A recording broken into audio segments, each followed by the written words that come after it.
Direction le sud-ouest à présent, à Bordeaux, où le second tour s'annonce très incertain. Oui, triangulaire dimanche prochain en tête du premier tour avec 28% des voix. Pierre Urmic, le maire sortant écologiste, qui avait, souvenez-vous, créé la surprise il y a 6 ans. Derrière lui, le candidat de la Macronie, Thomas Cazenave, et l'économiste Philippe de Sertine, en position de faiseur de roi. À Bordeaux pour Europe 1, Cyril de la Morinerie.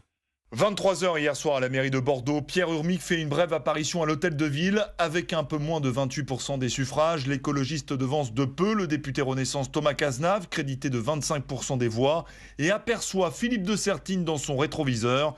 6 ans après avoir ravi la mairie à la droite, Pierre Urmic remercie son électorat et espère l'emporter dimanche. Ils ont voté pour un projet qui porte des valeurs fortes et ils ont surtout voté contre un retour en arrière qui serait mortifère pour notre ville. Le troisième homme, c'est donc Philippe de Sertine. Avec 20% des voix, ce novice en politique fait une percée remarquable à Bordeaux.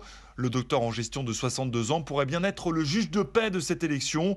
Mais Philippe de Sertine refuse de faire liste commune avec Thomas Cazenave. Il n'y aura jamais de négociation politique de notre point de vue.